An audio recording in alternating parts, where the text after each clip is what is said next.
Hello and welcome back to Supernatural, where we're on a quest to make the extraordinary ordinary and unlock the greatness that lives in every human being. Thanks for joining us. My guest today is Cedar Loates. Cedar is a poet, somatic guide, and sacred educator whose work weaves together personal healing, spiritual reclamation, and collective awakening. With over 400 hours of training in a lineage-based Ashtanga yoga practice, 5 years in Bible college and pastoring, and 15 years as a creative arts director for a nonprofit, Cedar brings a unique perspective to her work that blends embodiment, artistry, and a complex foundation of spiritual and creative exploration.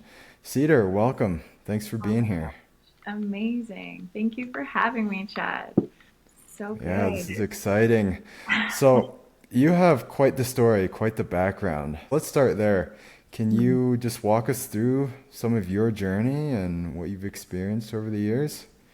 Yeah, I don't know if a lot of people can relate to my childhood. I grew up analog, so like I'm an 80s baby, but I also grew up, um, my parents were like radically saved hippies, I suppose. Like I don't really know where to place them. But my dad came out of a theater arts school, and I had three brothers, and my dad was our art teacher. Um, and a part of what we did as a family was performance. So we had a troupe. It was called Captain Kerfuffle's Clown Alley, and each of us had a character. And I think the first time I performed with my brothers, I was about four. I was already riding a unicycle. And I just remember I was so excited to step into it, like after watching my brothers, and I felt like excited to get up there and do it. Um, yeah, so my face was painted, so I kind of reference my childhood in drag. Like I always was like in characters and wearing masks and performing and experiencing. Um, my human experience was just really weird and set the stage for how I would live my life as a teen and what made sense to me. So I took that into my teenage years. I attempted to go to school, and it was so odd to um, like, what are we? So we all want to be the same. Like I just never fit in. I was always othered. I was a little bit, and then there was this like push and pull dynamic of like I've been raised in so much supernatural and believing and dreaming and creating and imagination. Um, Education really failed me on that front. And so, even like, what do I want to do when I graduate? For me, I was like, oh, I want to work with people. I want to work with teenagers. I want to teach dance. I want to teach art. And so, getting into pastoring for me made sense. So yeah, by the time I was 20, I think I was 24, and I'd already done 5 years of theology, and I was in a full-time internship to pastor with a beautiful nonprofit organization. And um, yeah, and from there, I stayed there for about, it was a long time, like 14 years, 15 years. So yeah. So Christian mysticism was it was like beyond Pentecostal. I don't know, like this language, it was like, it was all spirit led and heart led and breath and worship and, connecting with the divine and what comes through from source and how do we take that into action and how do we use that for service and how do we do that in outreach and how do we do that creatively and how do we grow. It was always growth. And so I loved that environment, and I that's where my roots really, yeah, I guess I like you in my 20s, I knew I loved the supernatural. So yeah. Yeah, let's start with the clowning. You're introduced at a very young age to this reality that we're all told to wear masks in our Yeah. society. That there's this idea of what we can and can't be, and that we need to be the same. We need to surround ourselves with people who think or act in the same way as us. How did that experience in theater growing up Oh, really shape your experience of our world and how we're all expected to act and be in a certain way? right. Like it was just, it was, I love Gabor Mate's work that has come through in the last 10 years or so. It's gotten so big and it's, The Myth of Normal. And I suggest it's a big book, but it's broken into lots of small chapters. And it's just like, it's like we all have to wear so many masks. We're kind of just taught to do it. And it does take us away from our essence and from our supernatural, from our beingness, right? So, like clowning is wonderful because there's so much playfulness and improv and curiosity and you're rolling with the moment. Like my dad's like, Alyssa, you're going to unicycle with a bucket on your head. And I'm like, what? Like, okay, we'll practice, we'll do a practice, and it's like, it definitely taught my nervous system like this fluidity and this flexibility and this playfulness that I'm ever so grateful for. So I think mask wearing can be very playful, to put things on and try it and see how it works and experiment with it. Now getting stuck in a mask, like that's always really tough, right? Like I'm supposed to be this way. We've talked about that, Chad. Oh yeah. Right? It's like you're just like stuck. And we've all experienced that, like stuck in a mask. I mean, in my childhood, it was like metaphorically and poetically, like I literally was a clown.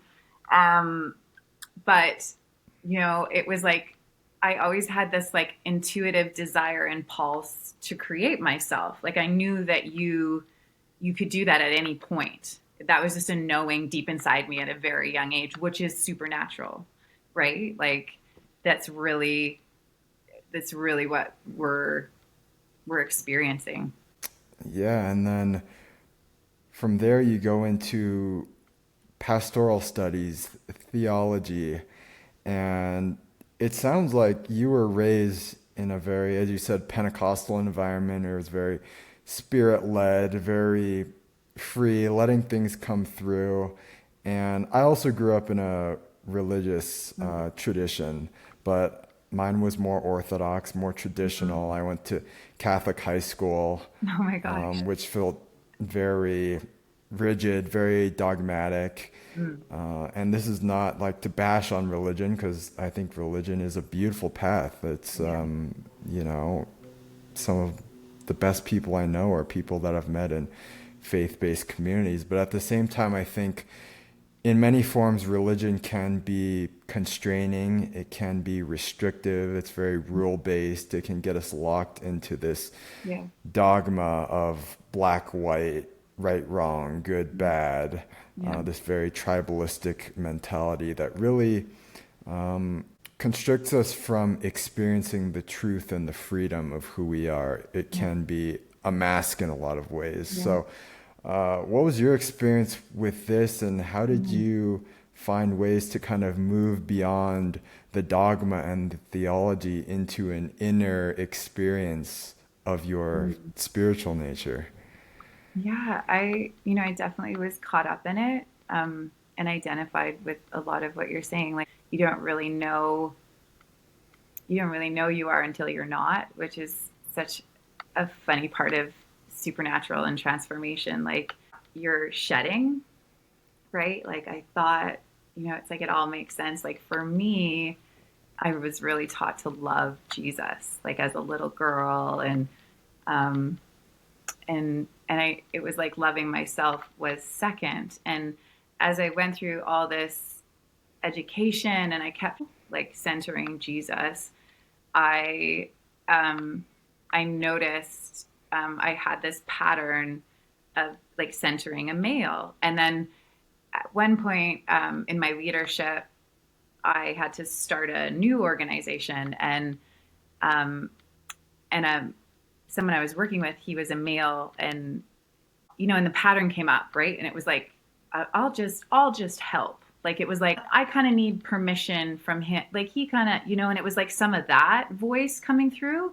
And I started to notice that, and I was like, oh, like that does not feel good in my body. That um as that came through, especially with the birth of my children, there's just so much sovereignty in birth. Um, these things, they shift us, right? And we make adjustments. Like we're like, ooh, like I'm at a threshold.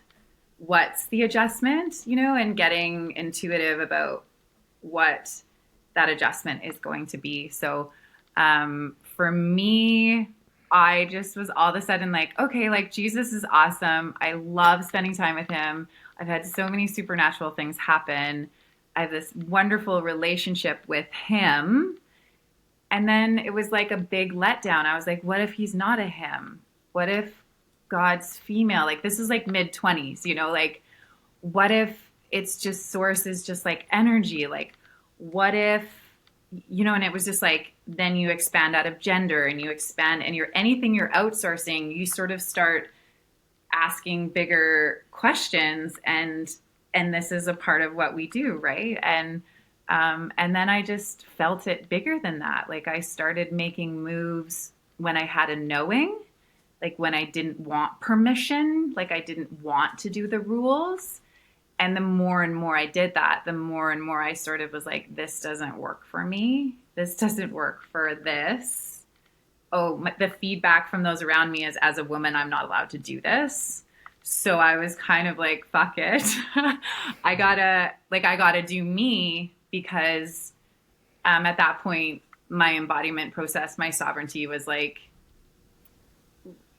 like when I tapped in with myself, she felt very divine and like she knew what she wanted to do. And then that's when I was like, oh, like Jesus is here. Like who else could be here? Like what is quantum? Like what do I want to drop up here in this field? And that's when I started to play, like really play with my identity, with, like my pings, those intuitive pings, like, oh, I'm going to try that. Ooh, that felt good. That doesn't feel good. Like, and so I think that's a part of how I dropped it. So it took from about 28 to 35, I was done. Like, I was like, thanks. It's been a good time, Jesus. But we're totally somewhere else now. So, Yeah, and I think that's a phase that pretty much everybody on the spiritual awakening, kind of graduating from yeah, religious dogma, goes through, as where you just throw it all away. burn it. Screw this sucks. Totally. I hate Why am it. I doing this? Like, why did I do all that school? Like, it's just like it's not even self-doubt. It really is like fire. It's like, fuck it. Like, and what if I didn't do that? And I think you have to ask those questions and really take action to like play in that space, right? In those thresholds. Right. Yeah, and I love how you talk about returning to that state of play, that kind of childlike state. And something you said a couple times was permission. And I felt that way too, in Yeah. that kind of religious structure. It's like you're always asking somebody else for permission to be yourself and do what you want to do. And is Yes. this right? You know, does this put me in the box of righteousness Yeah. and okayness? And it Yes. just at some point it doesn't feel right. It feels Mhm. like you're giving your power Mhm. away. And Mhm. to me, that's kind of the opposite of godliness, I think, and this Yes. path that we're all meant to walk, of remembering our true essence and our true power, Yes. So good, Chad. which Totally. is, I think, a really good segue into kind of what we're going to be talking about today, when it has to do with returning back home to yourself, tapping Mhm. into intuition. How do we manifest and create the life that we want? Yeah. Because it's we're living in a cool time where it feels like everything's really coming to a head. It's coming full circle where we have religion, science, quantum physics, Mm-hmm. and the spiritual traditions of all ages really who are converging at the same truth Mm-hmm. that Mm-hmm. our physical reality is not all there is, Mm-hmm. that the language all these different fields use might be different, but what they're all arriving at is that there is this unseen reality that underlies our physical existence. Call it Mm-hmm. God, source, Mm-hmm. spirit, the quantum field, infinite intelligence, Mm-hmm. many different names. But really, what this is getting at is that we live in a universe of mind. Everything is thought. Mm-hmm. It's all mental. It's all a dynamic process of creation. Mm-hmm. And the duality, the dark versus light polarity that we experience is a necessary part Mm-hmm. of this co-creative process of Mm-hmm. experiencing what we are not so we can choose what we are and what we do Totally. want to create. Yes. So explain this quantum spiritual reality. How do you like to describe this to people and what's your experience been with it? Yeah, I mean, there's so many different ways to bring expression to it. I'm currently, as you mentioned, I'm I'm in something a lineage-based yoga, so it's called Ashtanga, and it's really resonated for me. Like I can land. I think that's important to land somewhere, like play somewhere, right? Like even if it's like there's such a big move of meditation in the West right now. So it's like, like land in meditation and start playing. Like for me, it was I need a lot of movement. I'm a manifester in my human design.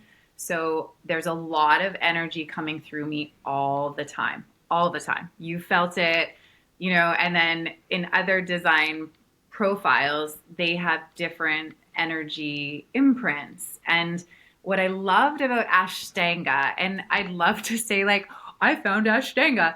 I literally was at the grocery store. I saw this little tiny pamphlet. I had just moved my family to an island. I moved like to a mountain, an island and a mountain, and some things aligned. That's another story for itself. But I went to the grocery store and I saw this little pamphlet, and there was a woman there on the pamphlet. And I just felt this ping, like it was like ping. And I felt that a few times in my life. One was with my partner, who I've been with for almost 20 years. And it was like a ping, like, go and be with her, go and spend time with that woman. Go, no, just, and as I walked away from the ping, I was in it. Like, it's like a electric, it's like a current. And when I'm in it now, I'm like, ooh, like, I know how to, okay, like, this is juicy, like, it's juicy. And I was like, what? And so I like went back and I looked at it and it was like Nectar Yoga, Tina Pashmati James. Works with Indigenous elders in the region, land management, Ashtanga yoga. So for me, I was like, I have done like not a lot of yoga, but I have a lot of movement in my resume. Dance teacher, creative arts, so a lot of acting, like theater, production management. And I was like, yoga, like I became a personal trainer for a while to work with some of my clients and some of my higher executive clients. And I was like, yoga, like meditation, like, okay. But that part didn't make sense, but the ping made sense and the woman made sense. And so I was like, okay, I'll look into it. So I ended up looking into it, and I think it was like a large amount of money. I committed to it because I was like, I know a call. I'm going to go. I'm going to take the month of February off. I'm going to step back from everything in my life. This is 6 months out, and go and do this training with this woman. Um, as I said yes, like I went back and forth with the pamphlet. I was saying yes, like there was this yes happening. And I always go back to that because there was the yes, right? Like that was, I said yes in that moment. I allowed it to be juicy. I allowed that current. I was like, what is this? And it's, you can come back to that yes, playful space, that juicy space. And I ended up at her in her training in this dome in the middle of the forest for 30 days with 20 other people doing this yoga that is not yoga. It's like meditative hatha breath work, like 16 hours a day some days. And it, like, I got through it. I did these 200 hours with her. And like, Chad, 18 months ago, I was running my own business in Vancouver, BC. It was construction based. There was like 25 employees. I like just, right? Like that, like these transitional spaces where your timeline can shift and you can step into a yes, and like everything has to adjust for you. I think that's what we're talking about, right? And it doesn't make sense to the mind, but No. something ignites in your soul where it says, I have to do this and I have to go down this path. Yeah. And then when you're in it, it's so beautiful. And I find this with coaching is like we're learning even in our program, direct desire, right? The yes, saying, getting the vision or feeling the yes, or starting to play with like what comes forth for you when you are with yourself, when you are in the silence, when you are taking that space to be a multi-dimensional being. What is happening for you?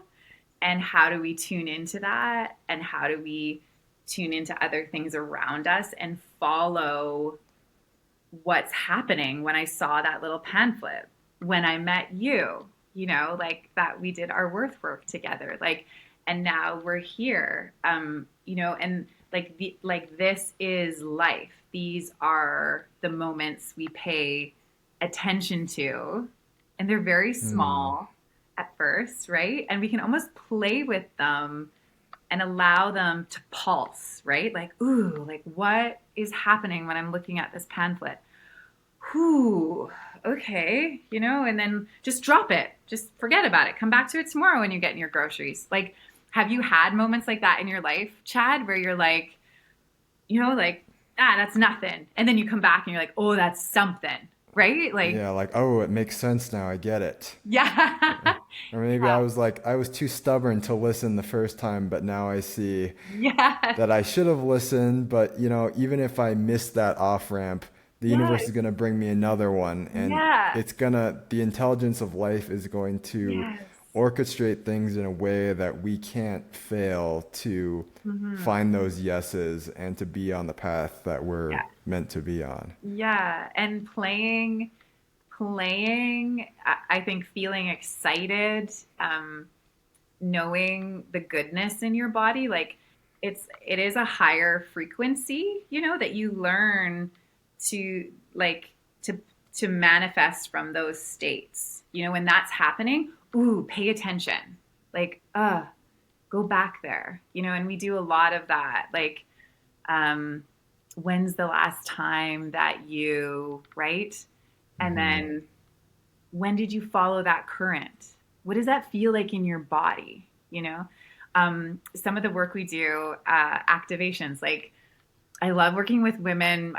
I'm not doing this anymore, but women getting divorced, coming out of long-term relationships, dropping monogamy. Like, it's like, when's the last time you felt alive? No permission. It's your life. Like, you need to follow that ping and go and do that thing without all of this responsibility and family constellation work, like, suffocating you. Like, sometimes, like, it's like, oh, I don't even remember. Like, what are you talking about, supernatural? Like, I'm so with like two toddlers, it's a pandemic. I'm so depressed. Like, what is this person talking about? Right? Like, it can feel so dense, and it can feel like you're saying, right? Like, and this pulse, this juiciness is our intuition, right? Witnessing, coming back, and like feeling into those spaces is our supernatural human experience,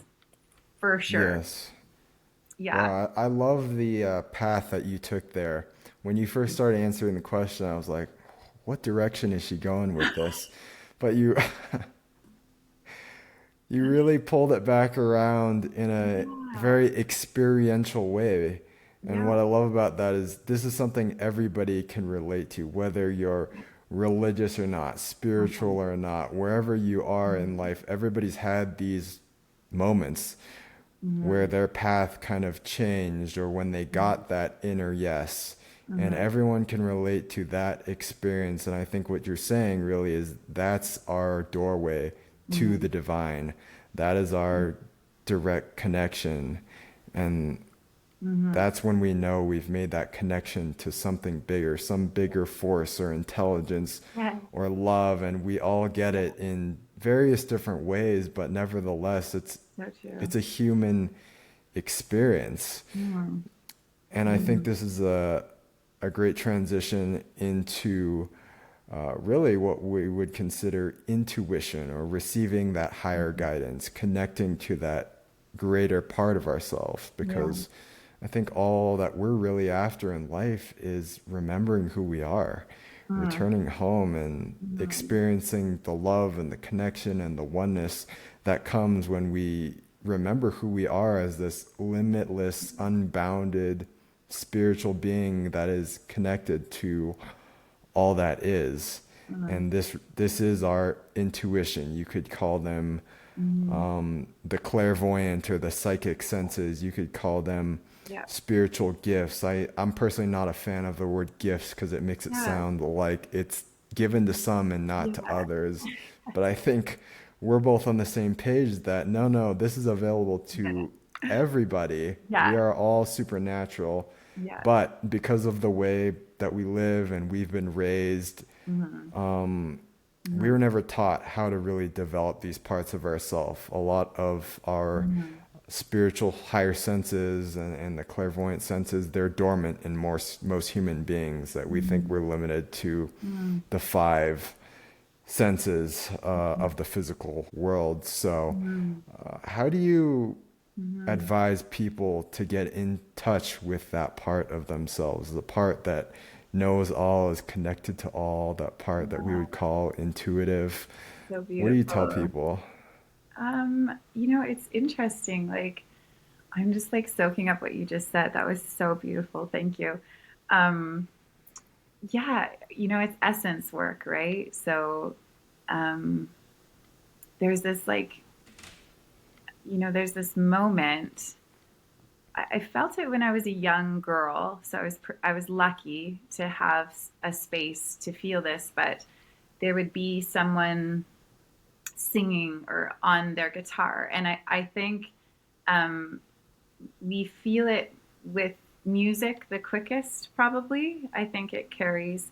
But that moment where um, you're listening to a song and you just like you just drop into it. It's like you and the song are um like you're in the song. Like just think of the song, like your hype song or people like for me, I think that as a little girl, like these songs, like these worship songs, it's almost like we as humans, the singing, like the act of singing together or being in a choir or being in a group of people singing.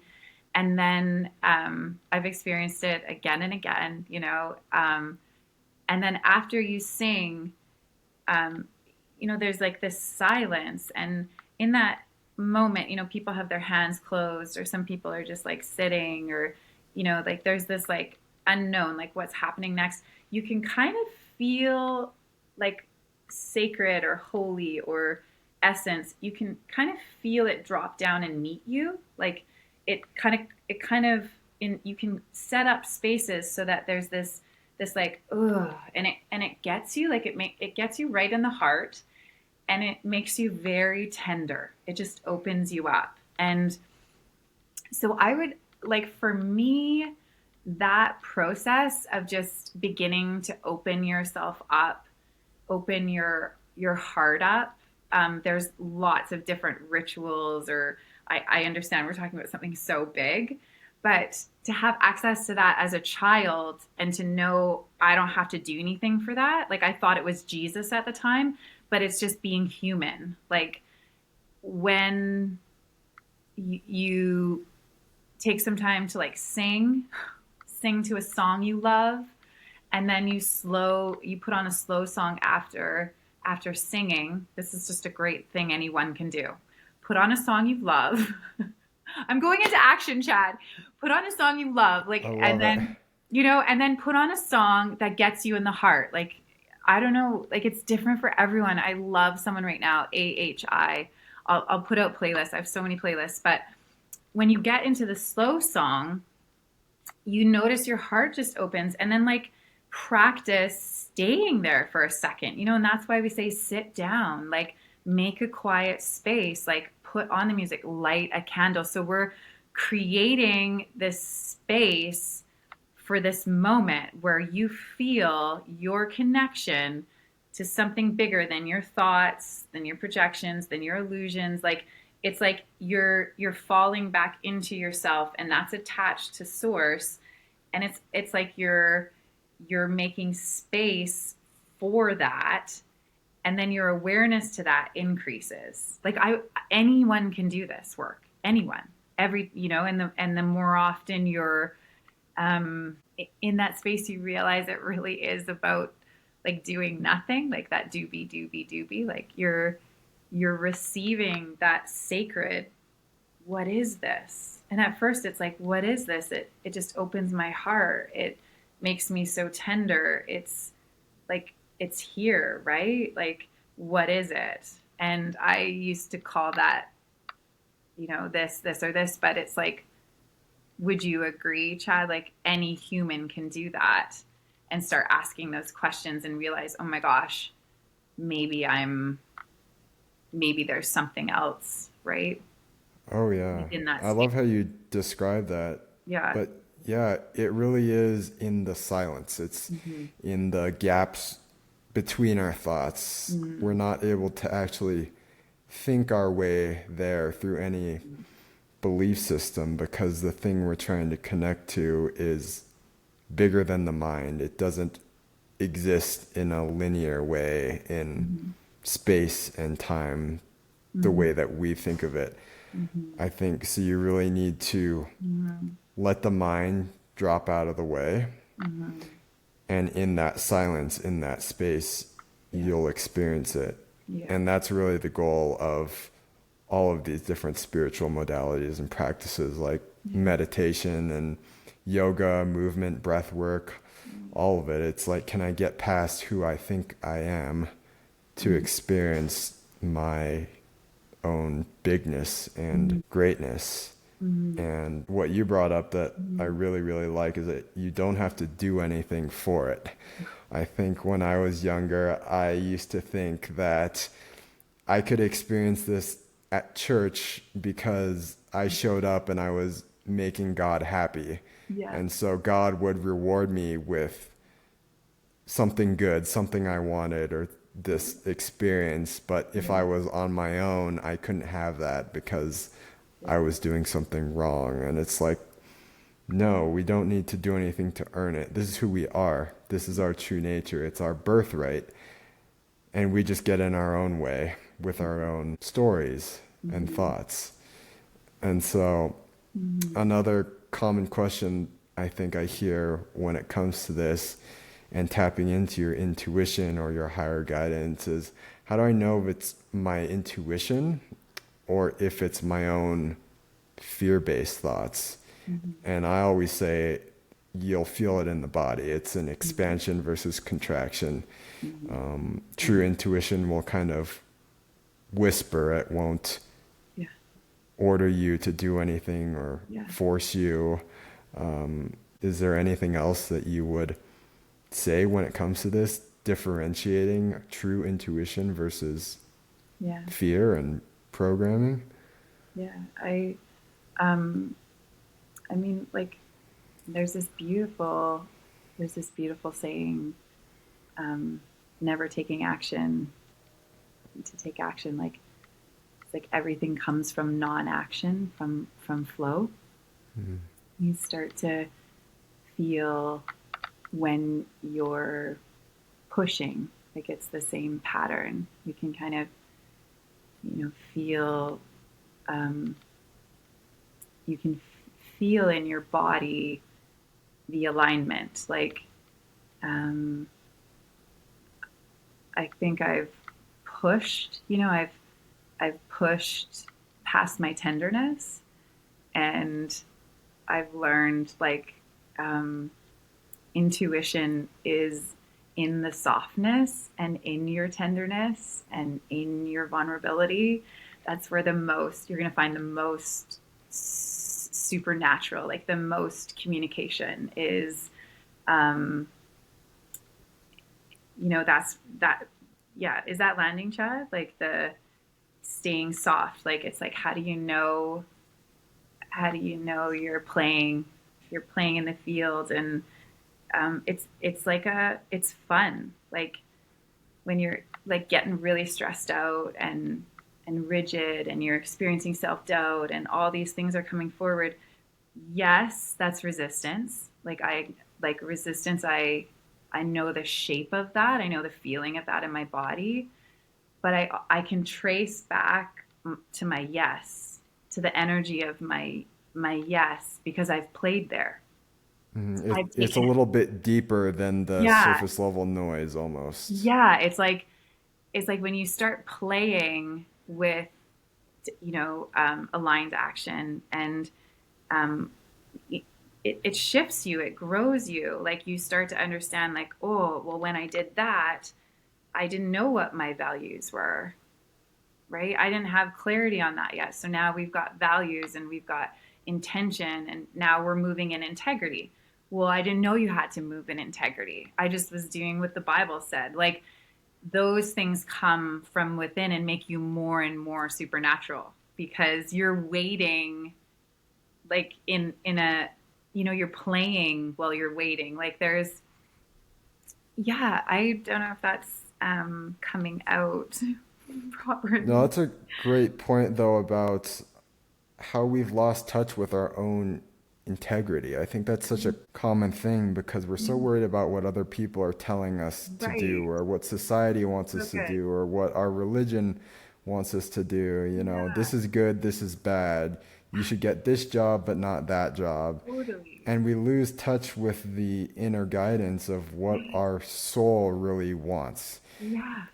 Um, Yeah. And it's like every time you do play in that yes, it gets louder, and then it's like, oh, how did you become an intuitive guide?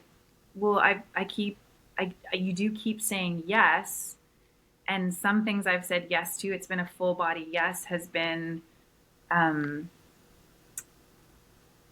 like the most resistance, right? So it's mhm.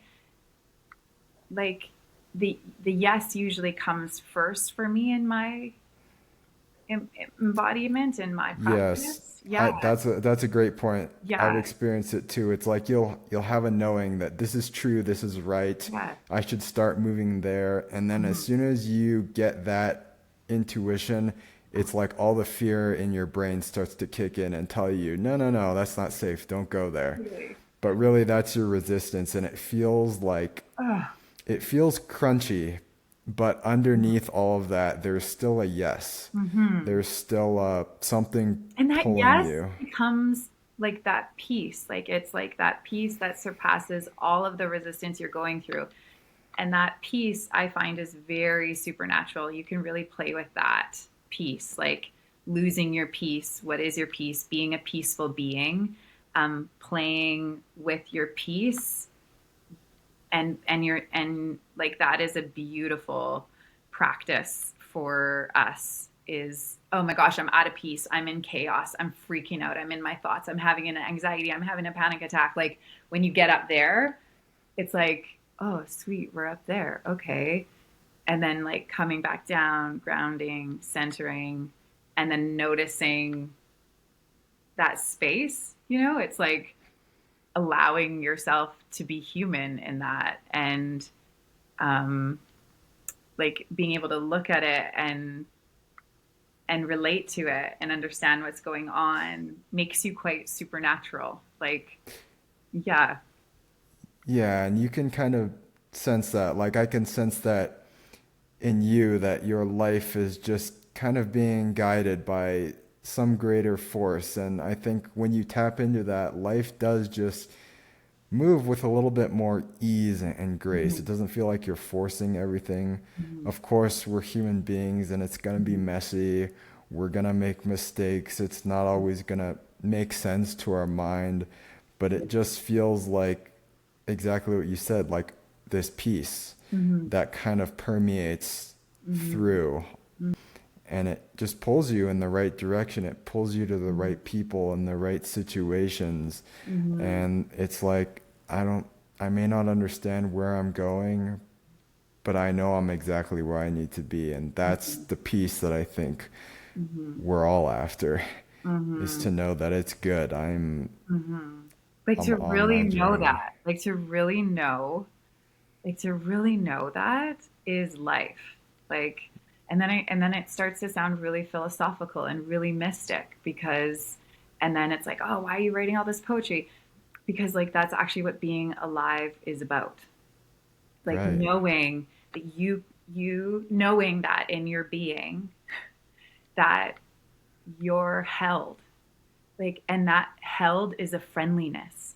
It's like a it's like a goodness, and it is a peace, and you can be going through hell and feel that, and it like sustains you, and sometimes you're not doing anything for it. That's the crazy thing about supernatural is like, do you want an example? Yeah. Okay. With my third child, I went in for a 20-week ultrasound, and I just went in by myself. I had had two other um, kids, and it was pretty basic. So I parked at the hospital. I went up, and this woman was giving me my ultrasound, and she was like, "Yeah, I got to get a doctor." And I was like, "Okay, that's good." So she left for half an hour, and I was just like laying on this bed. I'm like, "Oh my God, what is going on?" And so my anxiety, like it just was like present, like a being was like, just thoughts like something's wrong, like da da da, and it was weird. I was like acknowledging it. I was like, yeah, it's gonna be okay. Like just chill. Like I'm just holding my center, but it's weird, like it was just weird. And this woman came in, and she was like, yeah, I've got a doctor here. I guess your baby, like it's just this gray matter. There's nothing growing. And I was like, what are you talking about? Like this is so crazy. And um, and he was like, yeah, we'll shoot you over to the MFM, and we'll figure out what's going on. And I'm like, MFM, like what is that? Maternal fetal what? And he's like, yeah, you can come back in next week. And then they just kind of sent me home.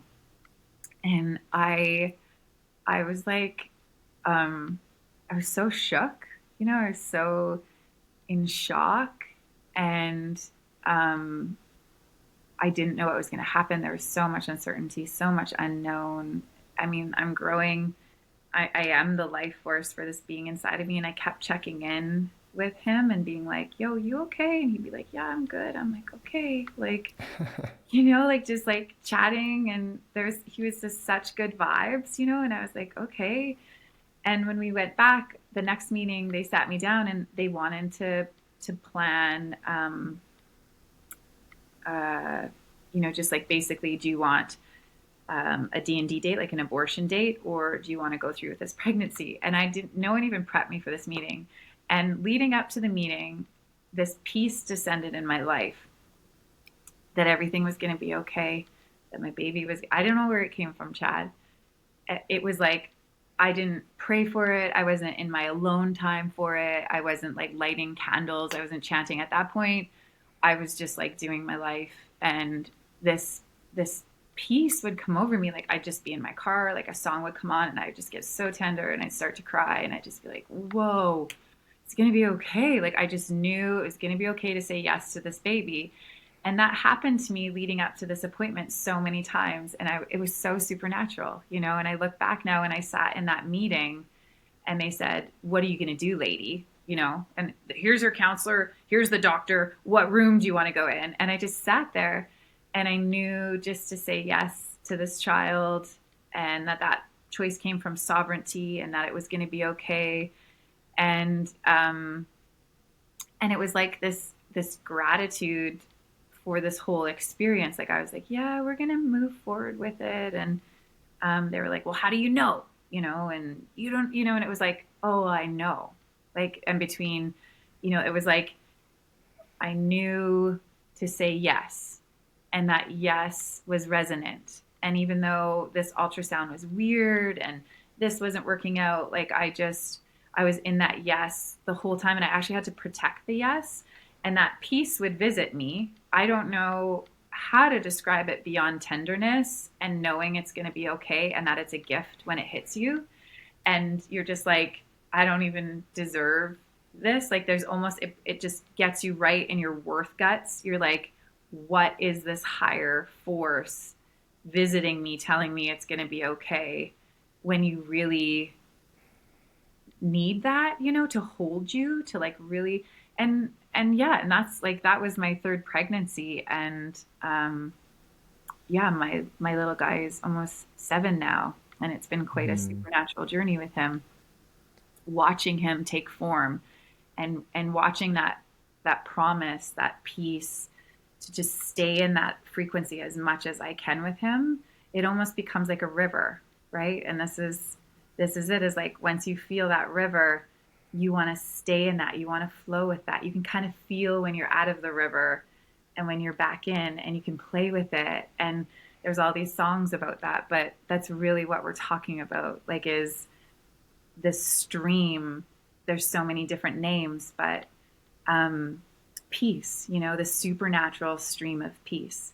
Yes, you want to teach that? Come, I will coach you. We will play. You will learn, you know? And it's like some people want passion, the supernatural passion. And it's like, yeah, we can get in that river and we can start to play, but it comes from source. And when you tap into source, you know when you're not in source.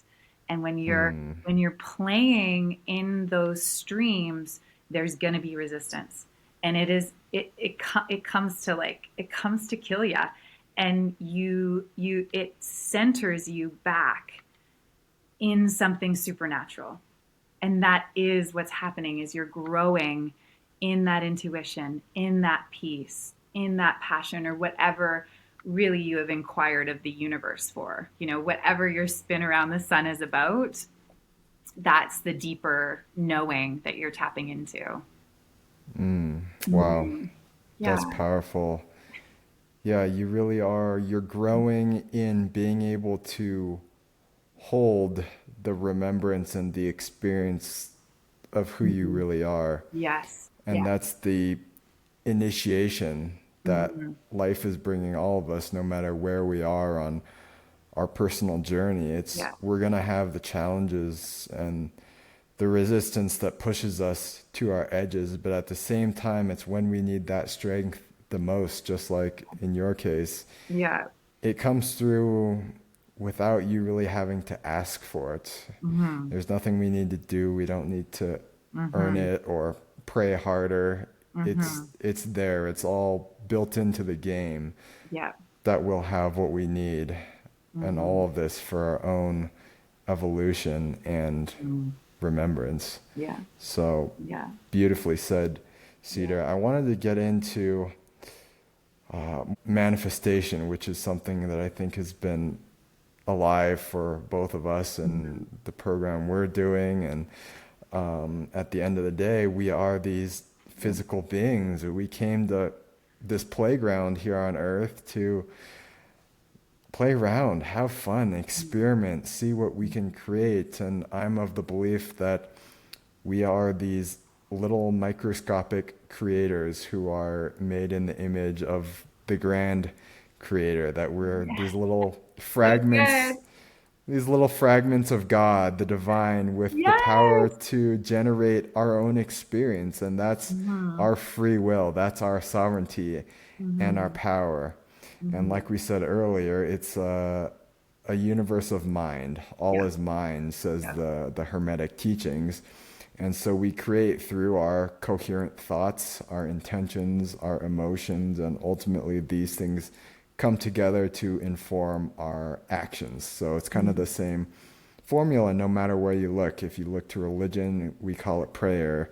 If we look to, when I was an athlete, we called it visualization or mental rehearsal. Hmm. And more modern day spirituality, it's called manifestation, which I think some people think can be kind of woo woo and out there, but really same concept, right? So, Yeah. what's been alive for you, Cedar, with manifestation?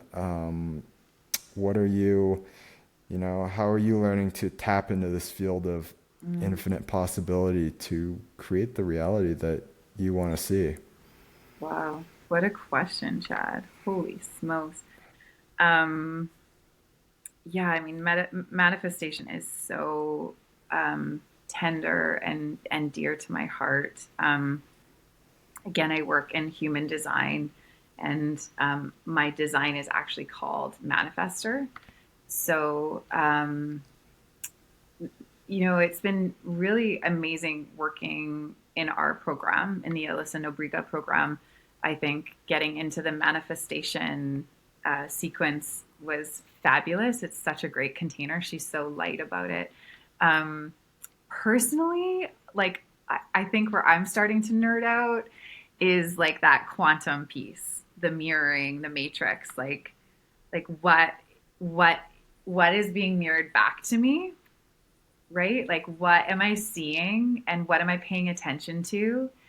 And when I'm in these blissed out states, or when I'm in these moments of like pure connection and just high frequency, what am I dropping in?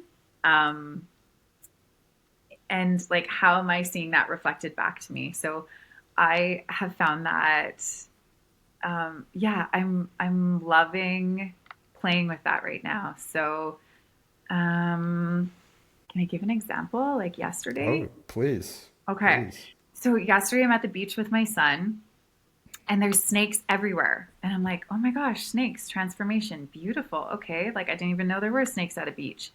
And he's like, let's catch one, mom. And I'm like, okay. And I wanted to go swimming, and there's like snakes everywhere. I'm like, okay, we're not swimming. Like, this is like, I'm creeped out, but it's beautiful.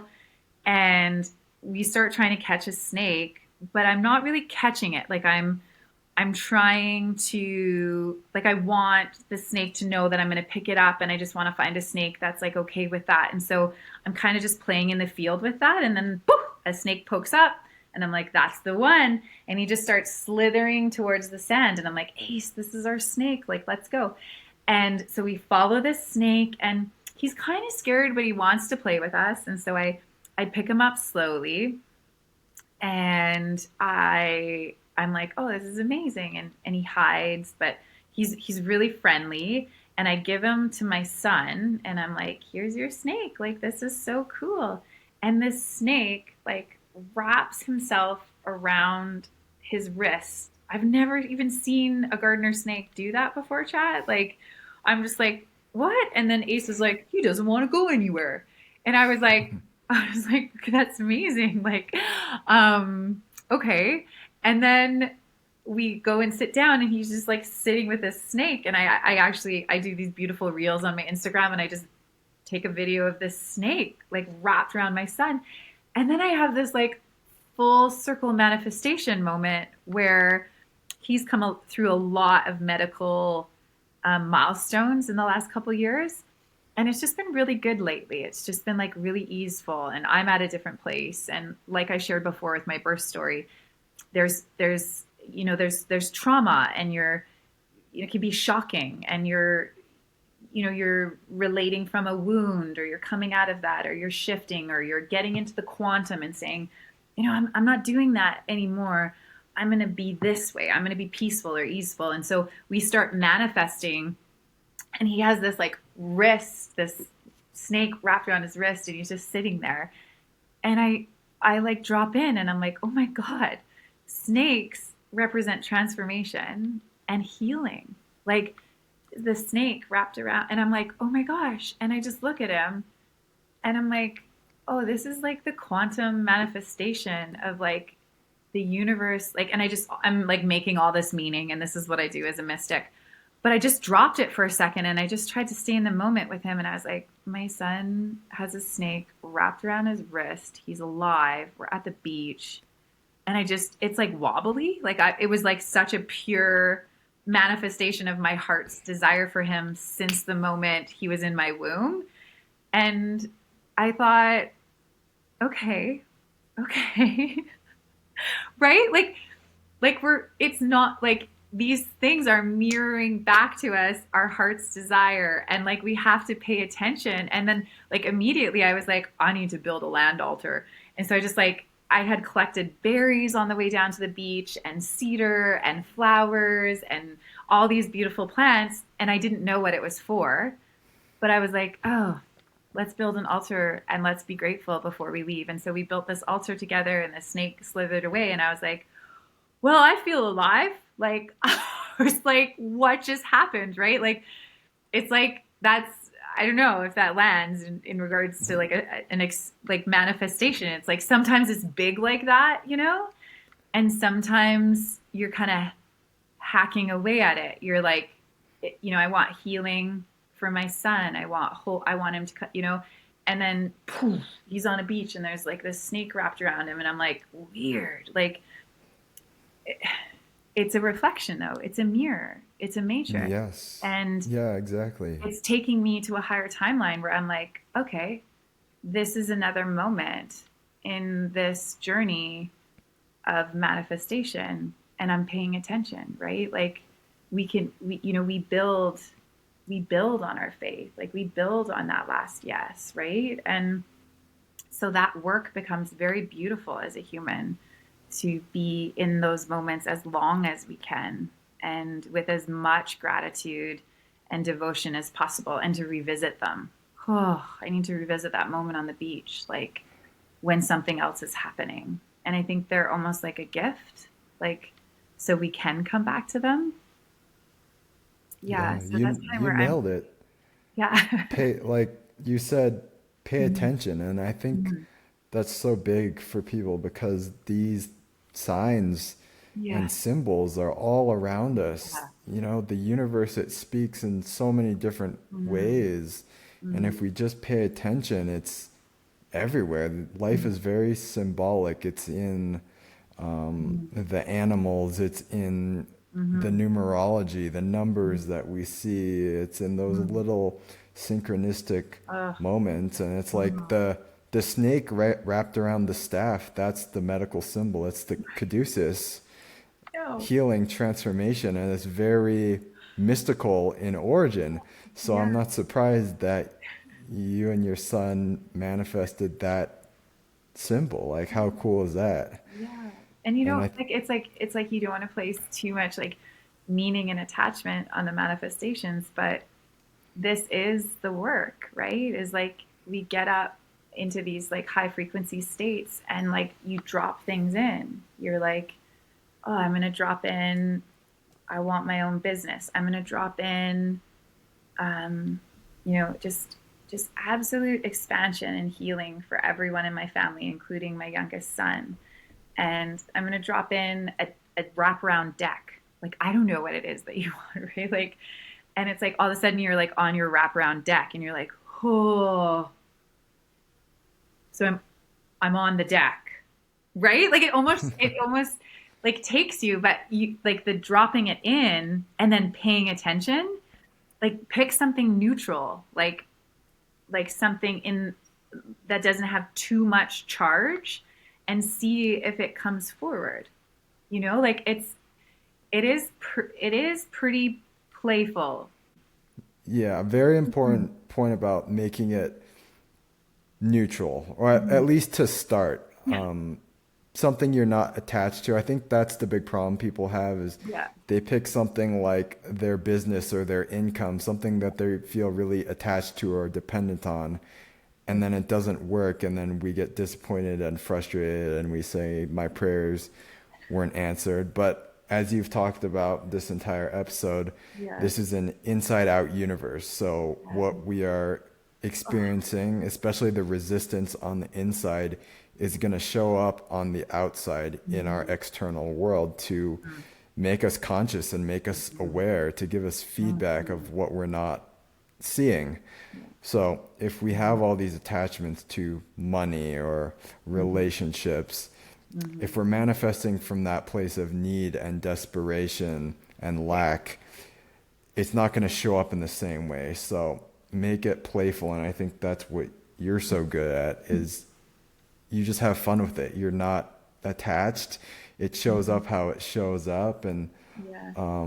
you talked about your human design, which basically is a, if you're not familiar, it kind of, it's different to a lot of personality systems in that human design is really focused on where your energy goes and how you Yeah. utilize that energy. Yeah. So you're kind of a natural manifester. Like you love to just play around in the realm of Yes. possibility. And it's what I teach. Like it's like I know it in my body. I know what an energy surge feels like and how juicy it is.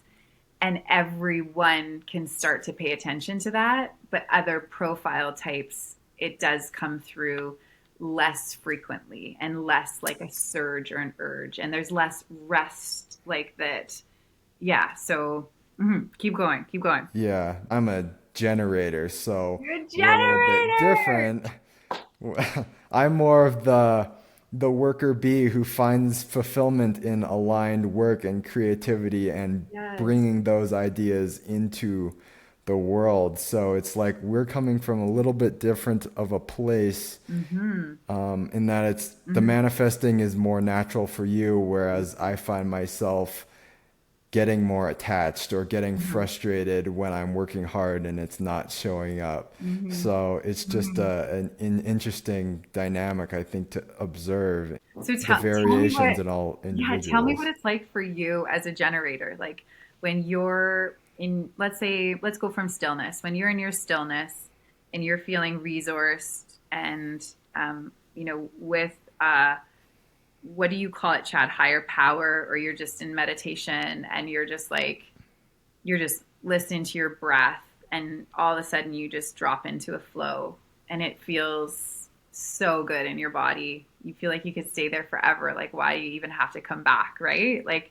have Yeah, you been right. there? Uh-huh. Yeah, but you have Yeah. to come back, right? Like, you're so inside that it's like, and you're so connected and resourced, right? And then it's like you start moving your eyelids and your finger, and you do like, it's like coming back into this, like, oh, this is my reality, right? So inner Right. Yeah. I to mean, outer. Yeah. and finding the balance between inner and outer. Like Mm. I'm definitely wired where I like to go deep within myself, but then as that generator, it's like when the inspiration comes, it comes full force. Mm-hmm. And I can almost pour myself into my work and forget about everything else. Like I'll forget to Yeah. eat if what Yeah. I'm doing really captures me and is Yeah. fulfilling to me. Yeah. And when the inspiration's not there, it's not there. And Yeah. I'm learning to not force it Yeah. and to be okay with that. I It's think so that beautiful. it's okay to withdraw again Mm-hmm. back into my inner world. But Mm-hmm. it's like I do find a lot of satisfaction in creating things and bringing them into the world, so long as they're really in alignment with what I desire. If it's Wow. somebody else's project or it's something I don't believe in, it's like, you know, Yeah. I'd rather stare at a Yeah. wall and watch paint dry. So And then what's your Enneagram? What's your number for I'm a Enneagram? 5 You're a with five. a, Oh, you're like the same as my Scotty. Yes. Oh, yeah. So you Yeah. like really dive deep. Like when you're like, it's like you're in and you love Oh it. yeah. Oh, I love that for 100%. you. Yeah, I Yeah. love the pursuit of knowledge and wisdom and Hmm. diving deep. Beautiful. Yeah. I It's, think we talked about you said you're yeah. 4, right? I'm a core, the individualist. Yeah. I find like being a manifester, like it's like that, except for when the urge comes, it's like being in a transmission. I don't actually know what's happening. I just start informing people. Like that, like I'll be like, I saw a pamphlet. I'm registering online. I'm letting you know I'm registering online. What are you registering for?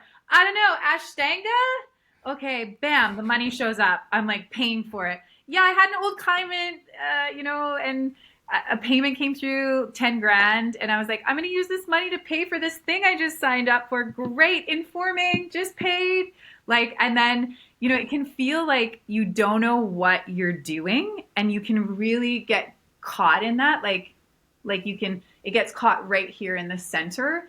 And for those listening that are manifestor profile types, it's like there's different ways to hold that energy, but if I don't inform people what I'm doing, it can actually block the energy. And like you, if you don't take your deep dive and give yourself to it, like you actually stop that energy. It gets like stuck in there, and then Yeah, you like maybe. suffocate yourself Yes. almost. Yeah. Yeah. And then it's like a lot of people when I'm working with them, you can actually feel the stuckness in the story and you're like, okay.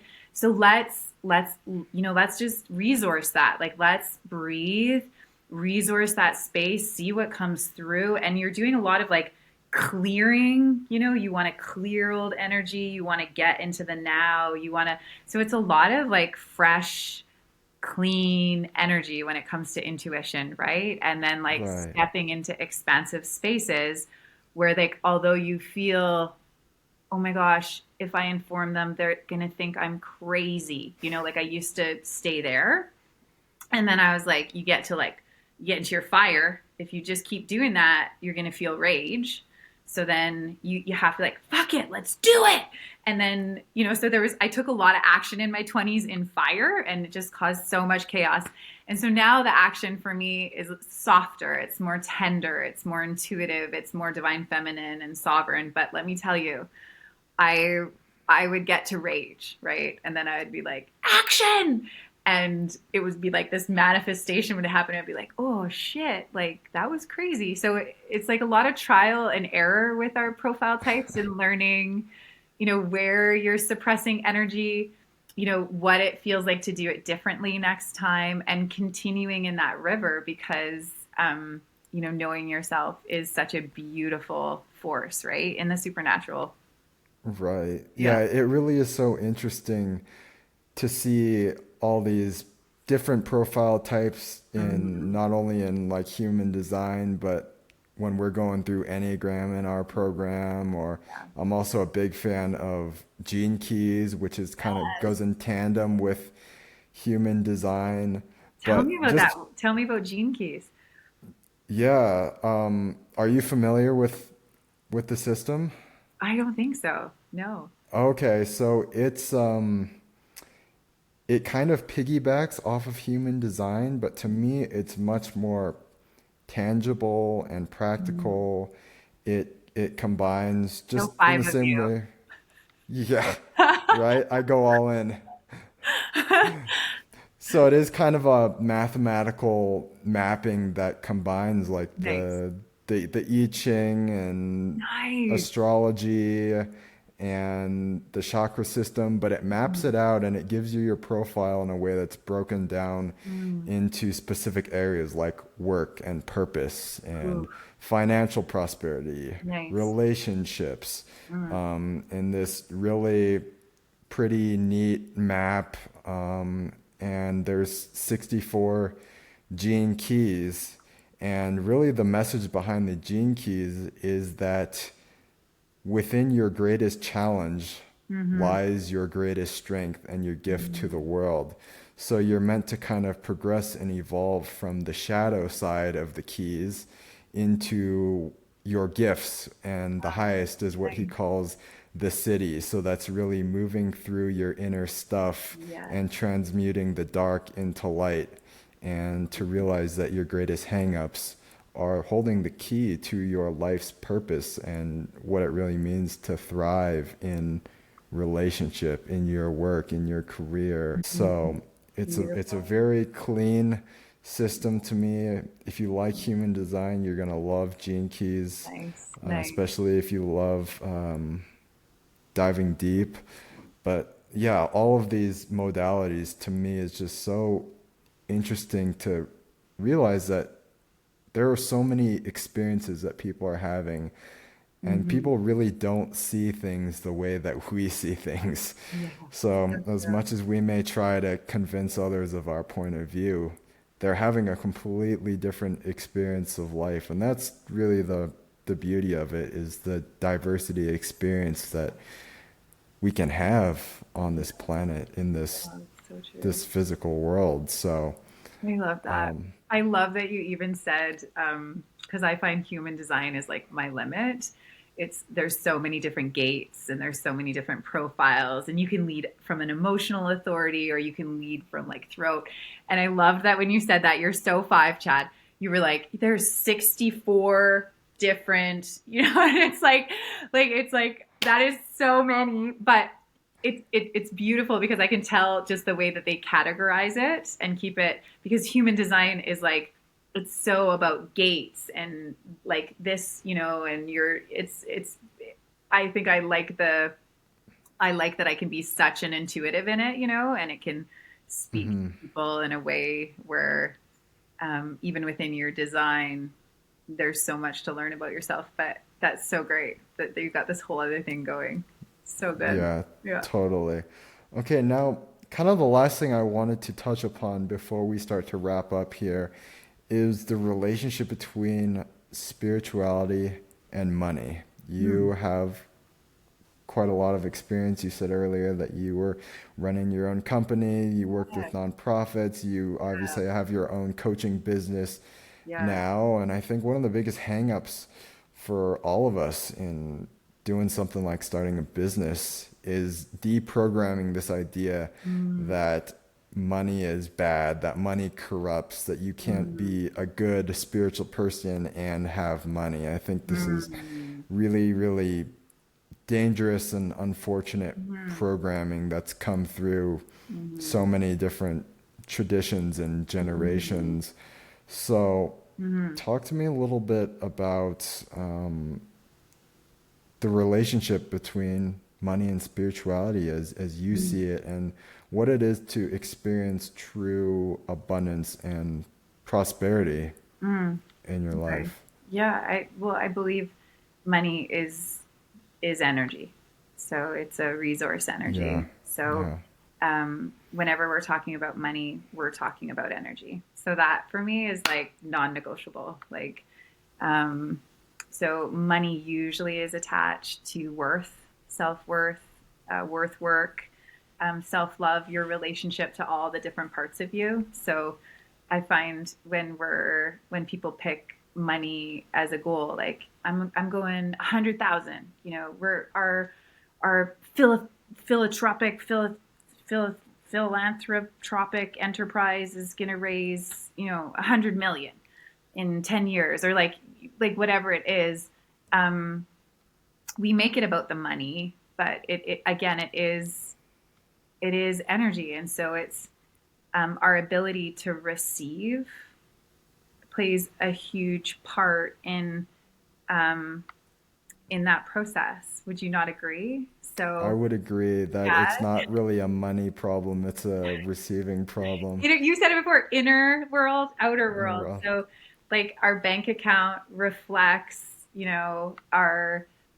Uh, I guess because I grew up in such a big family too, Chad. And did you have a big family? Small family? Small family. Small family. So I had a lot of siblings, and I actually watched my mom play with money and play with resource and abundance and source. When it comes to provision and miracles, you can.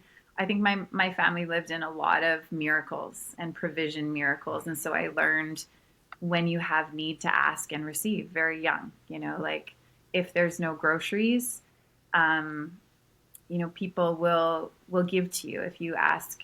And there's programs, and I was a part of a food program for 15 years in my nonprofit. And it's really good energy resourcing people. And I do think it's, um, I mean, being in that service really teaches you about the energy of abundance, and the energy of giving and receiving. And so if you haven't played, right, like if you haven't played in abundant energy and service energy and giving and providing to the poor, or giving of your time or generosity, um, these things all flow into the river of, I want a lot of money. I want to make a lot of money. I want to have $100,000. It's like, that's great. But can you manifest, like start small with money? Like, start with energy. Um, so yeah, I mean, I feel like at this point in my life, I've just been resourced by some higher power. Like I just I don't know if I have goals. I guess I'm getting really personal, but it's like I've seen a lot of money come through, and I don't know where it comes from, but I know you have to like keep expanding your capacity to receive. And the best way to do that is to be ready and to believe it's coming, and to prepare and make space for it before it's even there, and to imagine what you would do with it, and to like take action and allow the money to show up for you. Like that's the hardest part too, is like everyone wants to wait for the money, but it's like when I signed up for that course, it was actually the action that brings in the money. So there's all these like beautiful hacks within money, where wanting is just the first part of it. Amazing. We're wanting. I love that desire for you. Let's get into that pulse, like let's get into that desire, that money pulse. Beautiful. Because it's going to bring up all of your shadow, all of the worth, And so I always love when people want to work with money and abundance, because I'm like, well, we're going to be deep diving with like whatever comes up. It's probably going to be, maybe like some trauma you forgot about in your childhood. Who knows? But it's really beautiful, because as we make space to receive and open and expand, the money comes. The energy has space. And it's a really beautiful process. And it's the same every time. I think you'd agree, is you got to make the space for the energy. And that looks like a lot of creative, beautiful, conscious planning sometimes. Yeah, those are my Yeah, thoughts. What do you think?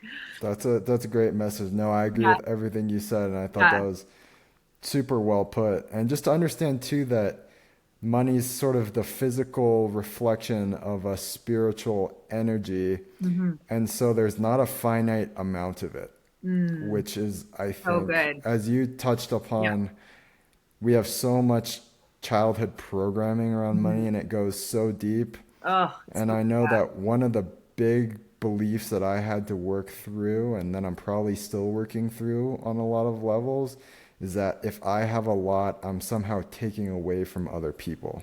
oh, That if I've got, a bank account full of money, it's my fault that that guy is standing there on the street right, right, homeless, right? And so yeah, those yeah, are the things we don't question. yeah. But it's like, okay, if this money is coming from a place beyond Mm-hmm. where I can imagine, Mm-hmm. if it's of spiritual origin and there's an Mm-hmm. infinite amount, then, Mm-hmm. Yeah, I don't have to know where it's going to come from. I totally. can You don't. manifest this Absolutely. into reality. And Profit. Mm-hmm. me increasing my flow of money to me is not taking away from anybody else's Mm-hmm. prosperity.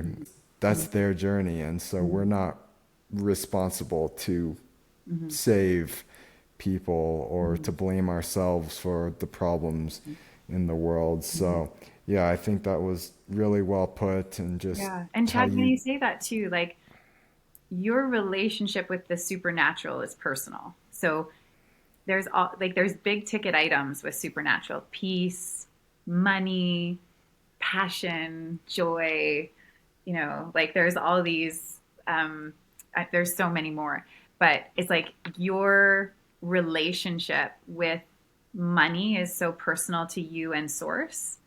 And if you feel called, if you're feeling like, oh man, I require more resource for this, it's such a great park the car, like park it, park your car there and start playing, right? Like it can feel denser when you get into it at first, but it's like if you're feeling like, I see everyone as a channel. You're a channel. I want to give you all my money. I want to work with you. I want to get it to your business. I want to get it into your soul because you're the kind of person that is going to make magic with it, right? And it's like you're a channel, and that channel is it expands, like it's like woof, woof, like as you plane it and as you focus on it. And so if you're like, you know what, I want more money in my life because I trust myself that I want to do some amazing work in the world, and I'm going to need a lot of money to do that. And so I'm going to start playing. I'm going to park the car, and I'm going to focus on that channel. And as make space to see what's in that channel, it clears out, right? Because the universe is going to come and say, oh, Chad, there's this little limiting belief. Remember, your dad always said that you were expensive, and you don't, Yeah. you're not going to do the right thing when the money comes, and that stupid piggy bank broke. Remember when that, and so it's like there's so many different channels. They call them nadis in yogic philosophy. But all these channels, they carry stories and memories, and you really want to like clear them out, right? And you want to make space for this, like you're saying, this higher gene code, this quantum. What is the highest timeline with money? And it is that money is unlimited. It can get to you, that it wants to resource you. It's trying to find you. And so when you sit there in that, Chad, and you're just it's such a high frequency that it starts clearing out the other stories. You don't even really Mm. have to entertain the other stories. Like you can write them down. We do lots of journaling work and conscious journaling when we're really in a channel. It's like, okay, Chad, we're in the money channel. Come on, 3 minutes every morning. You're going to start writing about what your parents told you, all the dumb shit that society has conditioned you, Western, and you just start getting into the origin story and all the layers, and you just start deconstructing it. And then it's like 6 months later, we're done coaching, and you're just like, holy smokes, like 20 grand just showed up from this program. It's in my bank account. I set up my payment system. I'm not even there. It's just been paid for, and it's like they're using it in the school over here. And like that kind of clarity where it almost feels like you're not working for it, but you've done so much inner work, right? Like no one knows that your channel, you've cleared it out, you've kept it clean, you've been focusing on it, you've been consciously scrubbing it and making space and expanding your field to receive. And it's like no one sees that work. Just, like that's just you and your coach, or you and your community, or wherever you're doing that. That's just where you and God decided to park the car. And you can park the car anywhere you want. You can play anywhere you want, and then you start to learn like what kind of car do you want to be sitting in, you know? Like have some Wow. fun with all of that. And that's quantum, right? Like um that's where it gets really fun, because it doesn't matter how dark that shadow is or how dense or how bad the trauma and the conditioning is.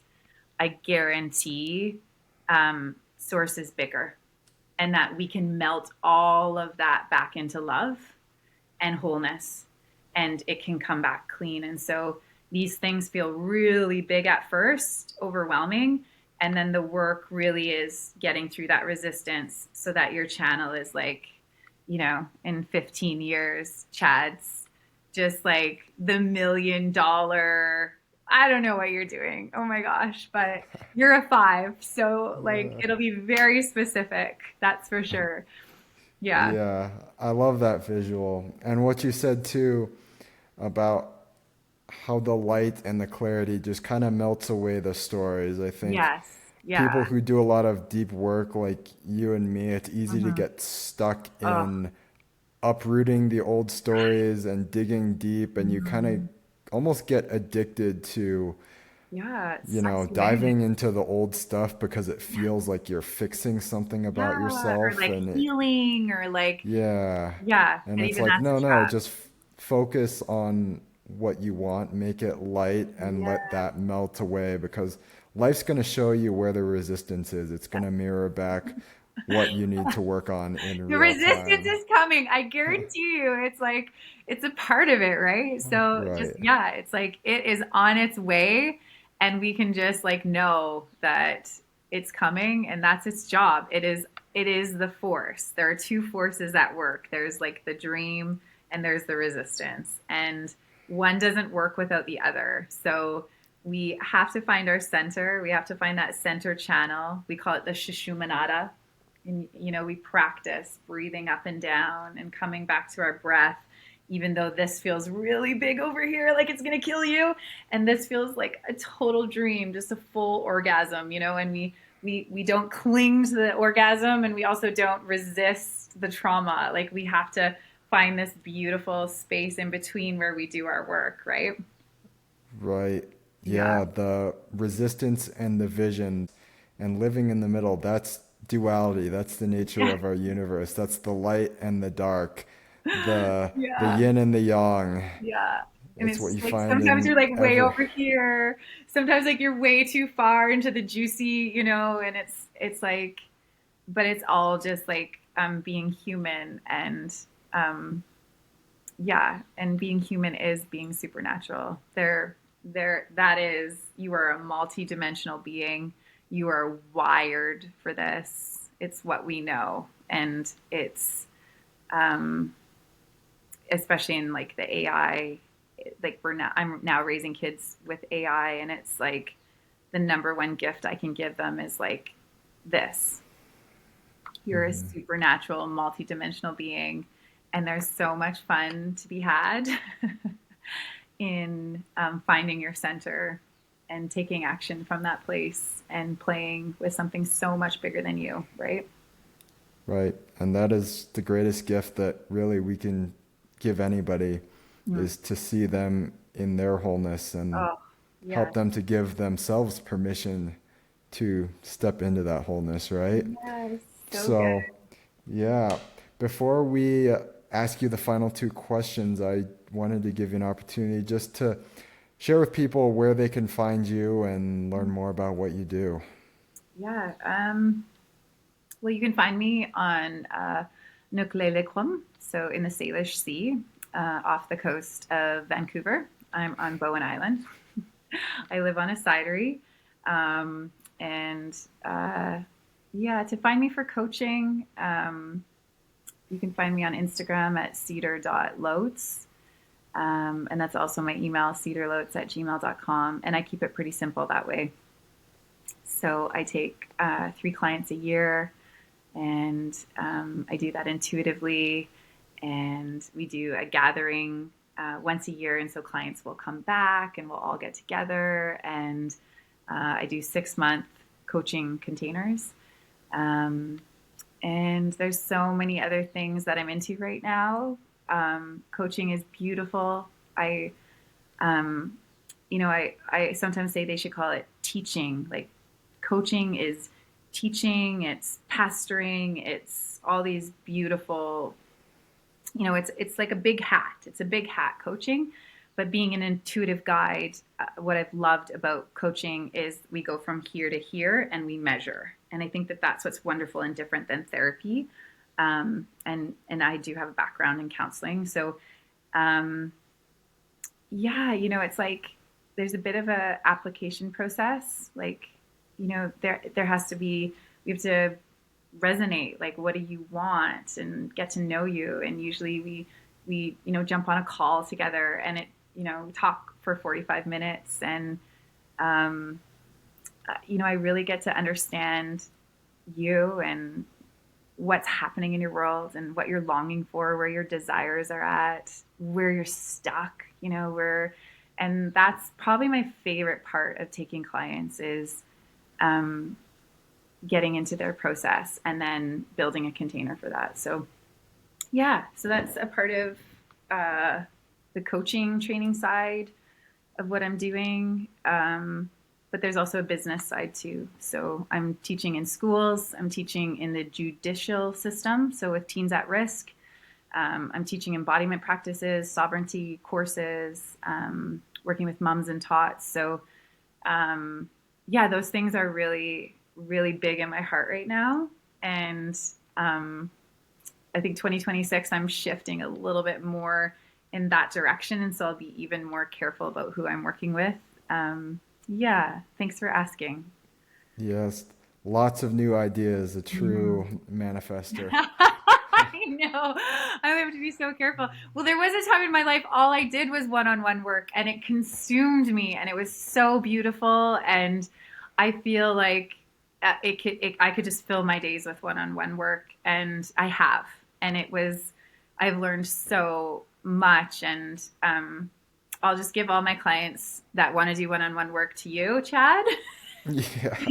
And then those clients that want to do like more like a 6 month like transformational, where at the end we meet, you come out to Bowen Island, we're gonna do cider, we're gonna do ecstatic dance, like we're gonna, like climb a mountain together, like we're gonna really get you we're really gonna take you from here to here. Like I think that's the 40 portal for me and some of who I'll be working with in the future. So It's the full immersion experience with Cedar. yes, let's go. All right, amazing. Now, final two questions, kind of a rapid fire. We Okay, ask go. everybody these. Okay. Number one, in the spirit of this being the Supernatural podcast, what is your definition of living an extraordinary life? So good. Okay, I would just say it's like being in every moment you can, and supernatural is like stretching it and losing time and knowing how to allow it to move into like the next moment, and that is magic, that is supernatural. So even just like a loss a loss of time, like when you're in your flow, Chad, and like hours go by because you're in research and you're like, oh my god, I've been researching for 6 hours. Like it's like, yeah, this a supernatural life is one where you're paying attention to moments, you're paying attention to pings, you understand you're a channel, you're like a big creative antenna, and this creative consciousness is trying to get to you, and how do you expand and open up to it and allow it to take you for a ride, right? Like that is a supernatural life. And knowing in your deepest part of you that you want to be of service to the greater collective and to what that higher power where it's moving, you want to be a part of that. It will respond with yes, always meet you with yes. That is supernatural. And then to go with that yes and to start allowing your whole field to shift around those moments and pay attention to them, that is a supernatural life. Yeah. Wow. Incredible. Yeah, don't miss out on the beauty that life is trying to show you. Totally. Yeah, man, it is what it's about. Like, stay with Yes. the rose, stay in the smell, romance the shit out of things, take too long, go slower. Like, yeah, that is where you will be still. You know, people say be still. Like, yeah, yeah. Especially in our Right. culture, it's so toxic and rapid. So, yeah. Okay, next question. Yeah, be still and know thyself. It's Yes. all returning to self. So, last question. Okay. Of course, and I know you see this too. We're in very interesting times, and there's so many people waking up to the illusion and remembering who they are, and it feels like the tree is being shaken in a lot of ways for people. So, if you had one message, one encouragement for people at this time, what would that be? Hmm. Ooh, it's just okay to not know. It's just so okay to not know, and we can expand from there. Yeah. Um, and none of us know what we're doing. So, um, so like you're not alone. You know, that's a big thing I pump.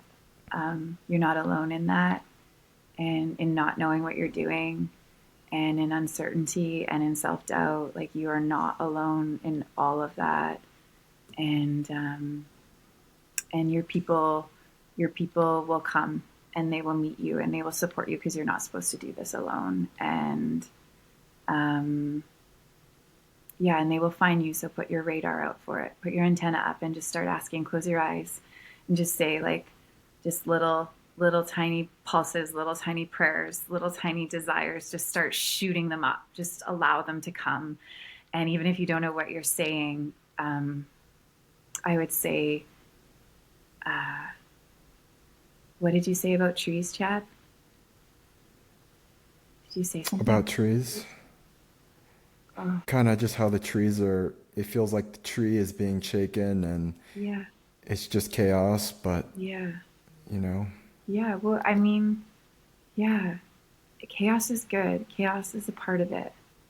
You can't have chaos. The chaos comes before the birth. So the contractions are crazy. It's going to shake, you know, you're not going to know what you're doing. And that's good. And we need support and we need people around us. And we need, you know, coaches. We need you. We need the Chads. We need the Alyssas. And we're here. That's like a part of our service work, right? So, um, you know, believe for the right people in your life. And when you feel them and when they come, like be open to what they're reflecting back to you and the messages that they bring and the subtleties of the supernatural. Like it could be someone you meet somewhere and you don't even know, and they're going to say something profound to you, and it's going to lift you out of like your deepest depression that you've been in that you haven't understood for 10 years. And it can happen that fast, right? So, um, mm, yeah, I think that's it. I think that's all that's coming through my channel right now. so good. Cedar, thank you so much for joining me and for co-creating this Uh, amazing conversation. I know I'm buzzing right now. I'm energized. I'm Me inspired. too. So I hope that, the audience can pick up on some of that energy. Good. You don't even need to Good. digest all of the words. Just let Yeah. yourself Soak it be up. in that space, be in that energy. Hmm. So, Hmm. um, thanks so Yeah. much for being here, I Cedar. have to It's thank always you too, great to Chad. connect with you. I'm going to cut you off and thank you because you're such a deep well.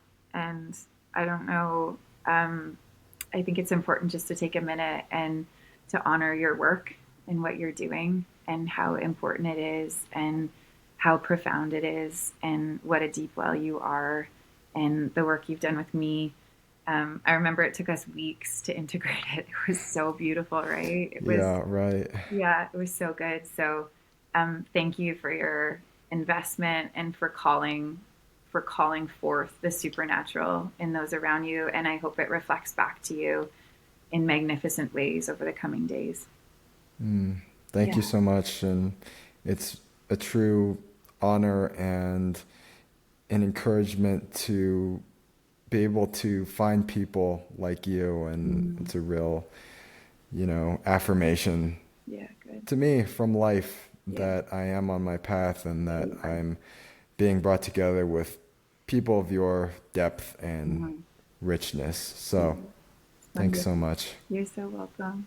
So beautiful.